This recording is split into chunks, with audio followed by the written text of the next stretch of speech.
But the APP has claimed to be nonpartisan, a non-political page. You're also saying that you're leaving politicians out of it. But Mitch Sylvester just had a meeting telling all the members of this movement to join the UCP. So that is political. And I would like an answer to that, because that is not nonpartisan. Actually, I'm not going to defend this because I don't agree with what you said there. But, okay, no, but APP is actually legally on hold right now. They cannot do anything else. I wouldn't be linking anything to it. The conflict of interest, right? Because of the documents, the information. The APP during the petition process is not allowed to be holding any meetings, doing anything of that nature. Then you should put the information on your page and not even be promoting it. Actually, you're probably right, but we should move So that information over. this is where the trouble is starting to happen, because you guys have to be completely clear and concise, or people are going to continue to question this movement. And you are right on that. We will move it over to Let's Talk About It. But that information is still very valuable information that's on there. But you have to realize that it is promoting a political party, and you guys are claiming. APP's not. The Yes, they are. Has made some But you are linking that page, and that is extremely problematic. Okay. Yeah. So there is, when was this first started? So let's back up a little bit here. This is the first time that Albertans have ever gotten this far in the movement, right? We know this movement goes back decades. This is the first time we've ever been this far in the movement. This is also the first time that the provincial government has given us the tools to get here this far, right? They gave us legislation to do a citizen-led initiated petition. They're the ones that kind of put these parameters around how we can and cannot accomplish this. And so we're very grateful for that. Because for whatever petition you want to do, like it doesn't have to just be on independence, it can be on anything. So we're grateful for that.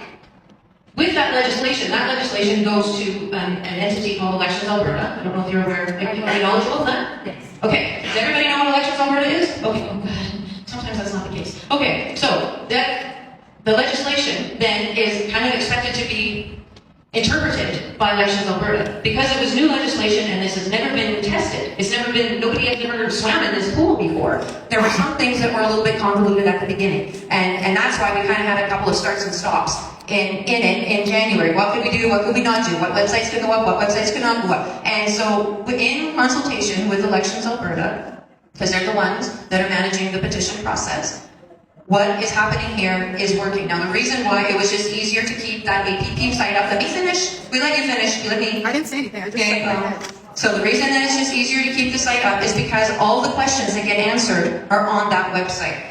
They're there. So it's just easier to say, go to this website, here's where you will find the answers to your questions. Nobody within that organization is doing anything right now other than the website is just sitting there kind of as a parking lot for information. Now, through that legislation, we discovered that the proponent, that's Mitch, needs to be the only one that can put in the question with Elections Alberta. However, Stay Free Alberta was created as the one to then manage that petition, the same way that Forever Canada was. It's the same thing. And so that's all, it's just all of these steps that end at the end of this month, and then we go on to the next phase. But what about the injunction? We will have to wait to see what comes of that. Yeah. Yeah. But you know why that injunction's there, right? Because it's a violation of treaties. No, it isn't. Yes, it is. And so this is going to be the... Just wait, though. Yes, I've read the treaties. It's not misinformation. It's not misinformation when you have Indigenous people, the first people of this land, saying, hold up, you're violating treaties, and you can't just shake your head no. No, you can't. You can't just shake your head no because you don't like it. That's not how it's going to work. Yeah. The courts will decide. Why are you arguing? decide. The courts will decide. Why are you arguing? You are not doing this. That's right. I know. Well, and people like me are... Let's not make this about a person, right? Yeah, you can't make it about me. Okay, but sure. At the same time, though, I think we need to make sure people's questions are answered. So with regards to the treaty rights, all of the treaties here, the land was ceded. That's what the treaties say. The land was ceded to the Crown. That's the government. In this case, it's the province. So we're not violating anybody's treaty rights, and all kinds of things have happened since 1905 that have changed different land uses all around the reserves, all over Alberta, that has never violated anything, any movement that anybody who lives on reserve could do.